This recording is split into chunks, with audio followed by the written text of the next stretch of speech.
getting the You was in the story out. feds at the time, D. So I know, and I want to ask you about that too, because we never really talked about it. You know, what was it like knowing that, okay, me, you, and Nino, we don't build this. We don't got a whole city and put it on our back. Now we don't went from the city on our back to a whole region. Now the South on our back.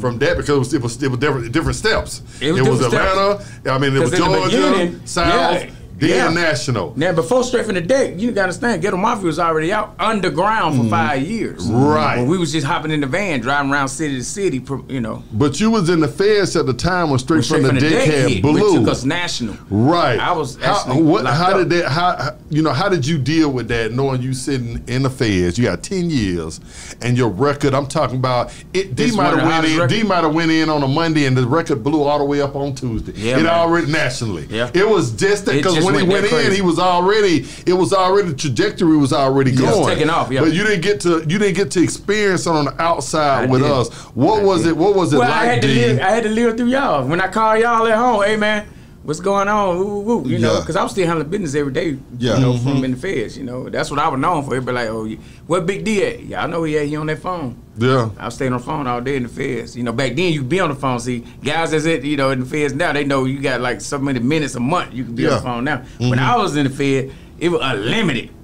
They started that till I was on my way out. Yeah. You get 200 minutes a month, 300 minutes a month, something like that. But it was unlimited, so I could talk on the phone as long as your money was. Exactly. You know, my phone bill was $3,000 every month. You know what I'm saying? Yeah, about $2,000-3,000 because it was long distance calls. Exactly. You know, so, but so I just lived through them with it, and of course when I was in there, I was a celebrity because everybody, you know. Everybody, a Big D here. Like when I hit a compound, wherever compound I went to, whatever facility I was in, when I hit the compound, they'd be like, you know, Big D for Ghetto Mafia, he here. Yeah. You know what I'm saying? Yeah. So that was my thing. So that's how I lived like that. Like I was still a celebrity. Right. You know? What do y'all think was the difference between Indicator and Straight from the Deck that caused Straight from the Deck to go all the way out of here and Indicator to get the party started?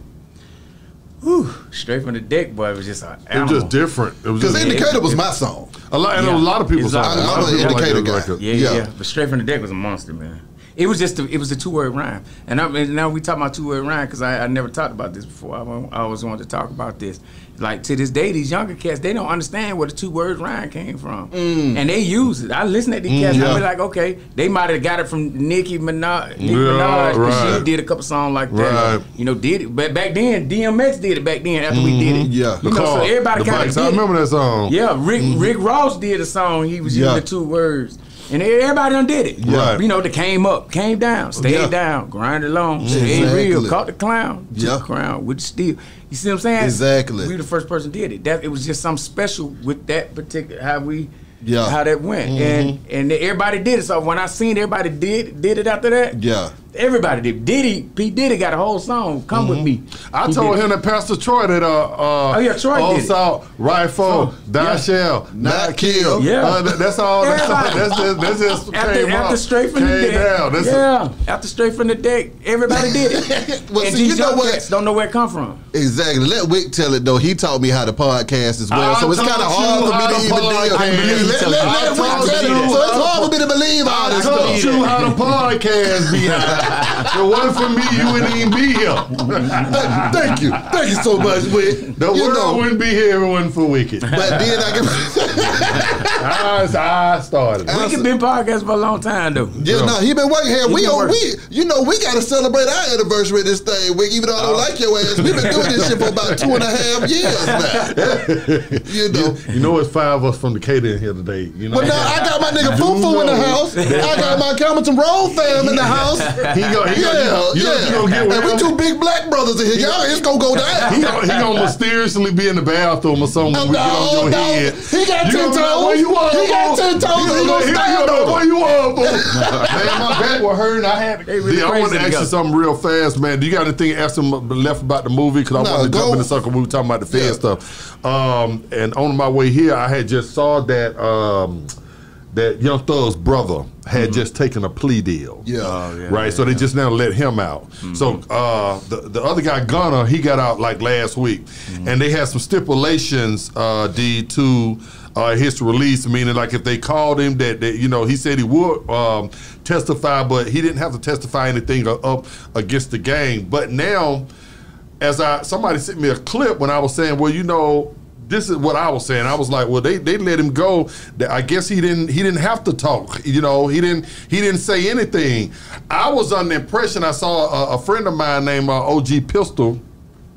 He be on my thing on my Instagram. He came out and said that, you know, he had been in the feds and that if you work with the feds, you have to. If they let you out on a RICO, you have to at some point cooperate. Now, I've never been to the feds. I don't been to jail a lot of times. I didn't know how that really worked. Like, you know, is there a different RICO, a state and a federal? Yeah, because that's all I'm about to say. So he in the state. Right. And then you got the federal RICO. But are those different? No. It's pretty much the same thing. You know what I'm saying? You read the guidelines, it's the same thing. It really ain't too much of a difference. You know what I'm saying? But, you know, I do know for a fact that if you under RICO, and you get any type of bond or anything, because most people in the RICO, especially in the feds, and I'm going to always speak for the feds, the state, it might be a little different, or whatever, but I can't see it being too much different because I kind of looked at the guidelines and I see it's kind of the same. But in the feds, bro, you don't even get a bond on a RICO. If you don't got caught up in a RICO, ain't no bond, no nothing, and everybody looking at 20 to life in the RICO and the feds. So you get caught up in one of them, it's over, in the feds especially. So why are they letting everyone out except for Thugger, though? Well, that's what I'm not. Because everybody is cooperating. Now, what does cooperating mean, though? Like, I'm so clouded on cooperating. I'm gonna tell you. They got what they call in the feds. It's called it's a valve. They call it a valve, where you admit to your wrongdoing. Just mines. You admit to yours. You admit to your wrongdoing. And yeah, I was, you know, I did this and I did that, and I'm taking my, you know. I'm admitting to it. Yeah. And it's a valve they got, and they in the feds, and once you admit to it, you actually get time off. You get leniency, period. You know, the judge gonna give you leniency because you went under that. It's, I think, called a safety valve. It's a valve, it's a safety valve, something I think it is, but ain't that kind of if we all in the cahoots on something at one point, though, D? But that's cooperating. Oh, that's what I'm about to ask you. I mean, I don't care how you try to twist it and, you know, make it seem better or whatever.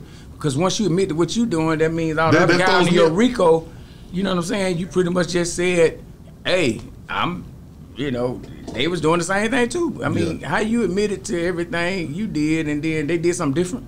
Right. You know what I mean? So that's how I look at it, because it's just like, when one person go ahead and admit and come clean, everybody is gonna suffer. Gotcha. So now he gonna become, he don't put really, you know, with that situation, you really put yourself in a position becoming a witness. Yeah. Because they gonna really try to call you to be on the stand. You know what I'm saying? I don't know what dude's situation is or however it's set up in the state or whatever, but in the feds, I know once you admit to everything, you become a witness. Like, if they call for you, that's a part of the package, because you actually get leniency for that. So that's a part of the package. So once you admit to everything, you are on the list to become a witness if need be.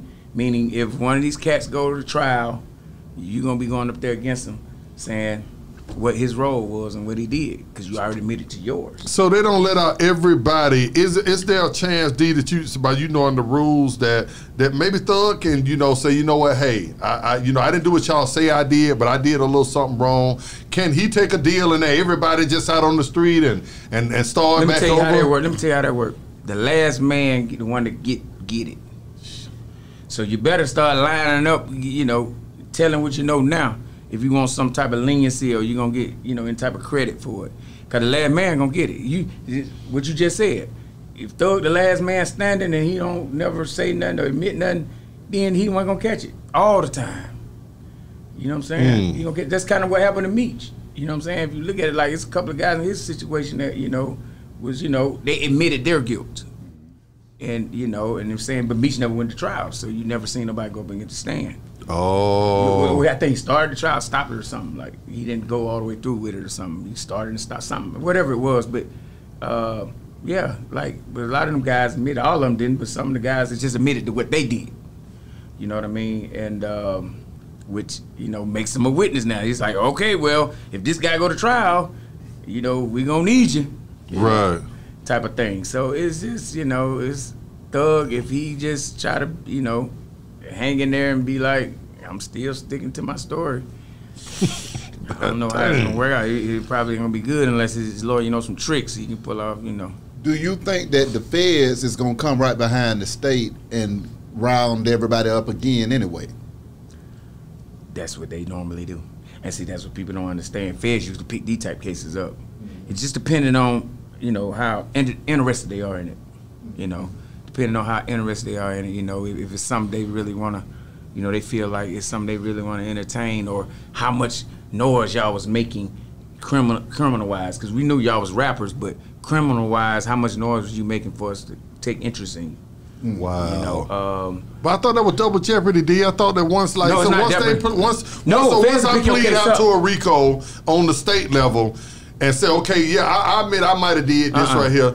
It ain't double jeopardy, no, because they can pick me up on the same charges that the state double had. jeopardy is you already been convicted of something, and then they come back and try to convict you again. Oh, that's what double jeopardy is. Like, so now, what about the boys that had already did their time, but then got picked up on the RICO because they was about to retry them again on the old stuff that they said, but they were saying that it was a part of the RICO this time. But they had some other guys? Yeah, some of the guys that had that got arrested this time, they had already did their time for crimes. Right. But now they trying to tie the crimes that they did back then to this RICO now. There you go. That's how it worked. And that's the thing about it. That's what's really messed up about that RICO.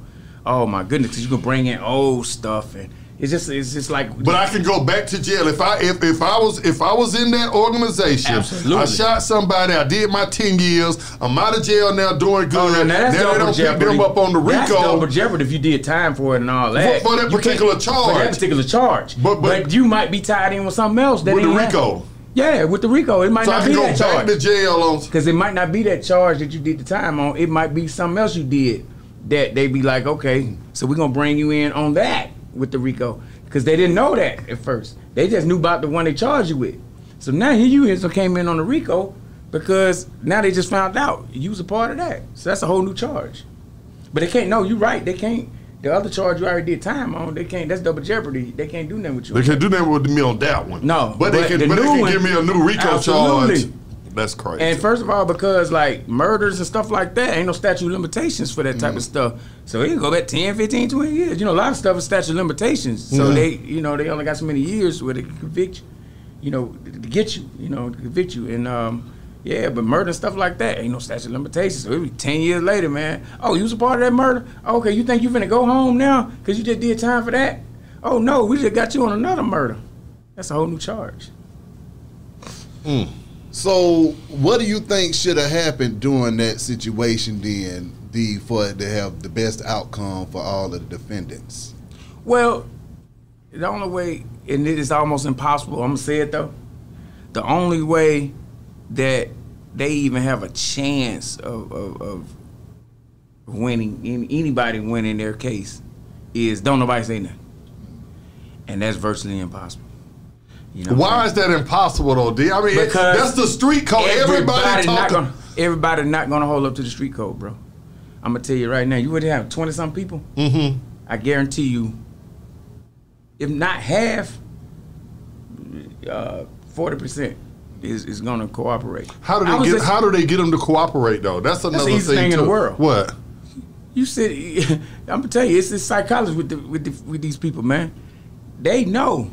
Okay, just sit him in, get him locked up, don't give him no bail, and sit him in about 6-7 months. He'll start rethinking it. And then you got your girl, you know, you call her on, your girl saying, what you holding up for? Yeah. You got a son out here. Right. You know what I mean? You got a son out here. You need to get out, get back. Hey, you know, and that's how it work, man. And it really be your girl, because, you know, that's kind of how it work. Your girl got a lot of influence on you. You know, you be trying to get back home, man, and they be saying, and he, you know, and like I said, what's funny about them folk kind of give you numbers and stuff like, hey, whenever you ready to talk, you know, we're going to lock you up right now, but whenever you're ready to talk, you can give me a call. Yeah. Whenever you're ready to talk. Man, after you said 6-7 months and heard your girl crying every day and the baby crying in the background, you know what I mean? Them dudes be like, hey, man, where that number at? What that number, man? Let me go ahead and call that number, man. Dude, I mean, these folks talking about, man. You get the call for free? Well, you get the call for free and everything. That's a toll-free number. Ain't no collect call or nothing. That's the only number in the joint you can call for free. Damn, they that pick number right up. Gave you. Yeah, they pick right up. And they already know. It's psychology with them. They already know that you're going to call. Yeah. They just know, okay, just as long as the judge stick with you and work with you and say, don't give him no bond and all that. If we just keep him in there 6, 7, 8 months, he'll be ready to crack. Yeah. You know, and it's psychology, man. And it's been working forever, man. It worked with the mafia. That's how they brought down the mafia. You know, hey, man, you had Sammy the Bull crack. Yeah. You know, how you gonna tell somebody you done killed 100-some people? How you telling somebody? All them murders you got. That is crazy. Yeah. And then you get some play. You get leans in there. Sammy the Bull on the street. 100-some bodies. 100 and some bodies. Like, yeah, wow. But that's how it worked. They catch you them type of deals. Like, the deal you can't refuse. Like, you know, hey, you call and see what they talking about. Hey, man, look, man, I'm ready to talk. What you talking about, though? You know. Right. And yeah, that's how so they say something that, you know, say the right thing. Like, hey, man, well, you know, we get you up out of there, man. You know what I mean? You go ahead and we get you a bond or something. Yeah. You know, anything, you know. And them folks start thinking, you know, like, thinking about it. Like, okay, man, you know, come get me. Y'all come on, pick me up, take me. It's funny, but it ain't funny because it is, you right. That's crazy. How it works. That's how it works. Bruh, I'm going to tell you, that's why I didn't do crime no more when I came home from the feds, bruh. Yeah.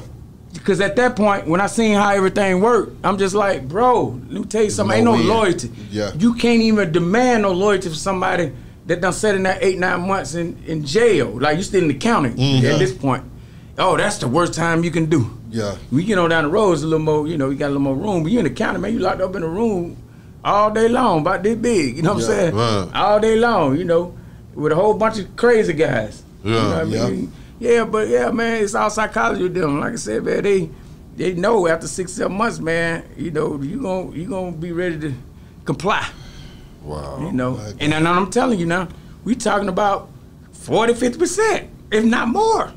Now, do you think that, you know, it's a smart move for the people that's complying to be able to get back on the street and maybe raise some money to help Thug or something? Well, it ain't about no money. When you get caught up in the RICO, all the money don't that work.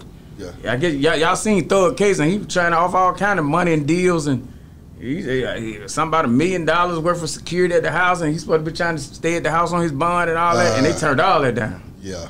And like, it was like, what the lawyer was offering, it was like, okay, well, you know, it seemed like that could work, if you know, and they shot it down because it ain't about the money no more when you caught in a RICO or something. Yeah. See, the RICO stuff, that's the worst thing you ever get caught in because it's a criminal organization. You know what I'm saying? The RICO Act is you running a criminal organization. Right. Which is like a mafia or something like that. That's how they brought the mafia down. Yeah. RICO Act. But why the feds didn't pick him up instead of the state? I'm not I understanding still don't know that. that. And I don't either because I'm still not figuring out why the feds ain't picked it up yet. And mainly, I'm thinking the feds didn't pick it up yet because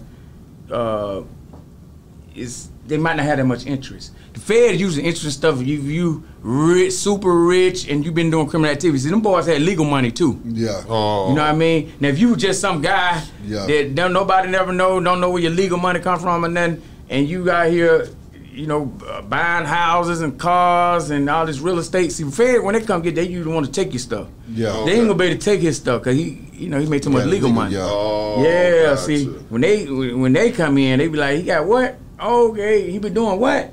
Oh, he had 100 key? Oh, okay. Because they know when they come, boy, they about to rack They up. coming to rob. They coming to rob. Oh, gotcha. They coming to get you, boy. I'm talking about, and they auctions, that's a big thing. The federal auctions, you know, that's how they get a lot of their money. Yeah. From taking, you know, drug dealer stuff and all that, them auctions and that stuff. makes sense. Yeah. So they coming to get you. So it's just no interest in them because it's just like, okay, they made legitimate money, so it ain't really, you know, really, Right. they RICO Act really is based, what I'm seeing is based around like some murder stuff. You know, like, it ain't about no drugs and stuff like that. So they ain't, feds really interested in the drug thing. They ain't really interested in no murder stuff, you know what I mean? Yeah, so that's what I would say. How long were you down the road, D, before your mind completely switched and said, you know what, I ain't doing this shit no more?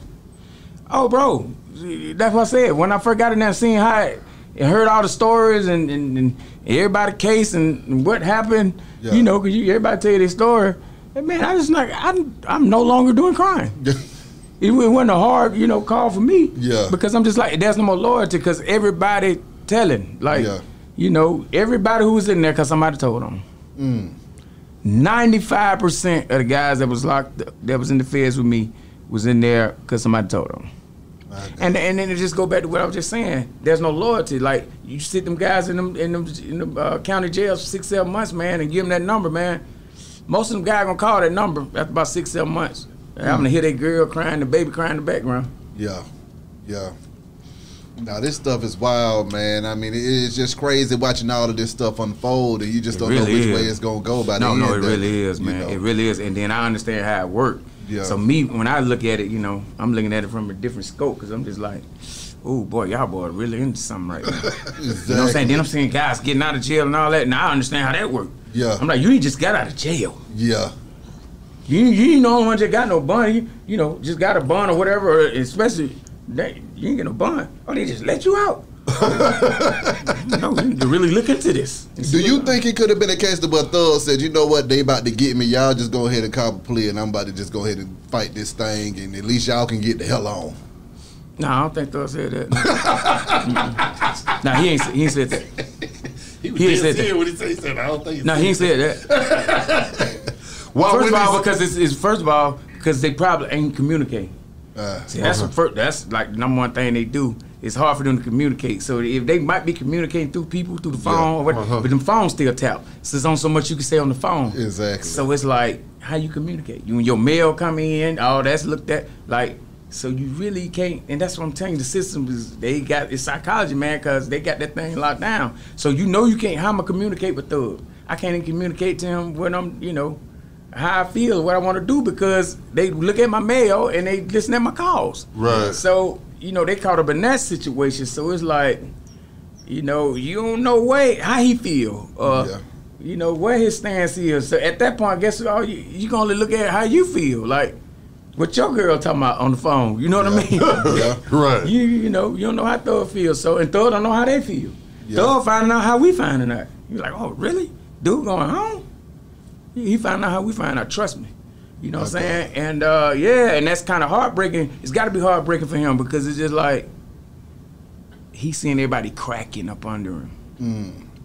So it's almost like, where does that leave me? You know what I'm saying? Because he just went home, then that guy just went home. Because I'm hearing it's like a couple, like everybody jumping on everybody jumping on the boat. His brother just went home. Right. I'm hearing everybody jumping on the boat. But I'm saying, when you sit back, D, and you see people around you that you don't dealt with out here in the streets, and everybody, man, I'm with you for the air, and you see people cracking like that around you, what does it make you feel like, you know what? Am I still gonna ride this out, or should I just go on and crack my damn self? You know, would it be smarter that's for what most guys do. Just, that's what most guys do. See, all the guys you seeing that's starting to crack. If you notice, like, you probably every other day is probably a new dude crack. Because after they seen Gunner done went home, everybody like, oh, that's all I got to do. Yeah. You know what I mean? Guys start thinking like that, like, oh, okay, let me call that number. Let me go ahead and call that number. That damn number. That number. Let me call the number they gave me. Yeah. Yeah, so everybody start calling that number.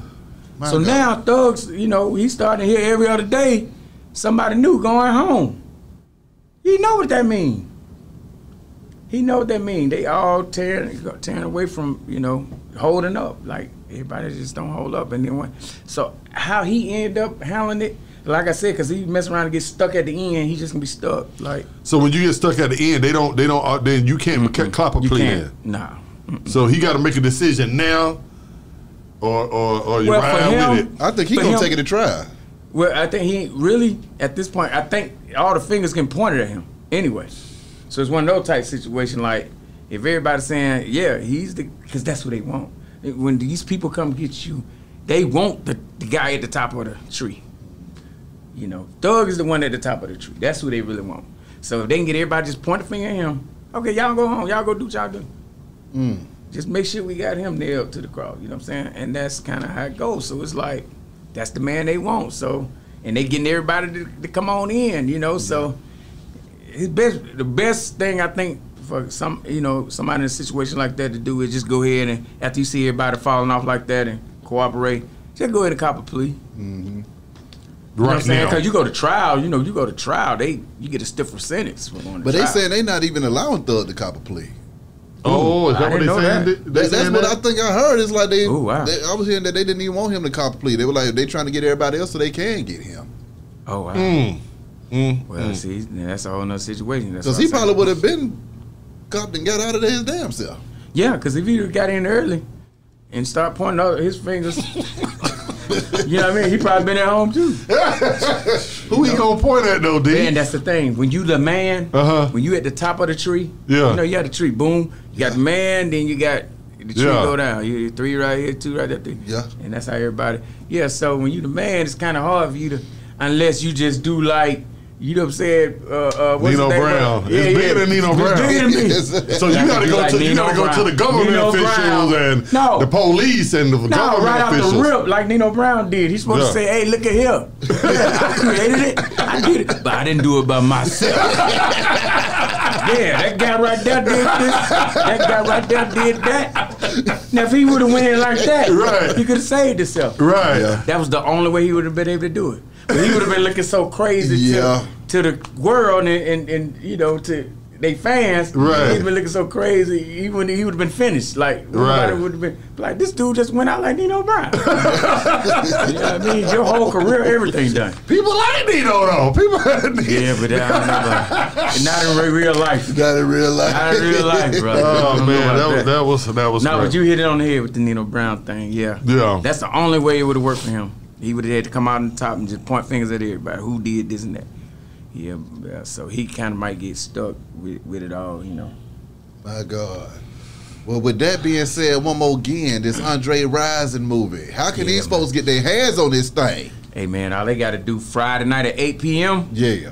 When that website opened up, they just go right on up in there, man, and you can watch that thing all day. You got 24 hours to watch it. Okay, then. You know. What the website is again? AndreRisonMovie.com. AndreRisonMovie.com. And you can just stream it whenever. It's streaming. So you can stream it whenever, like all the other streaming companies, Netflix and all the other streaming Matter of fact, when y'all see it out there, send me a little clip to the Real Ghetto Mafia. I'm gonna post it. I want to know when y'all get the movie. You know what I'm saying? You watching it with your family around for Christmas. Send me a little clip. I'll post it. B-High ain't gonna be post a good it. Christmas watch. Yeah, B-High ain't family around. Me and my family, that's what we about to do. Exactly. Stream. There you go. Yeah, we about to watch this shit when I get home. You don't have coal in your eyes. So how you gonna see a movie? How you gonna see a movie with hot pepper in your eye? Ain't nothing wrong with a little coal in my eye. Ain't nothing wrong with a little coal in my eye. Oh, no, the coal go in the stockings. The hot pepper go in your eye. Y'all are crazy, man. Well, that's what it is. D, how can they contact you if they want to holler at you, man? Hey, man, you want to holler at me, man, at D_Spike. DEE_Spike on Instagram. Bet it up. Yeah. Gangsta Wicked, how they need to holler at you or they need to contact you, man? Well, you know, I'm already popular. B-High Radio Shout Out. We'll see y'all next week. We go. I'm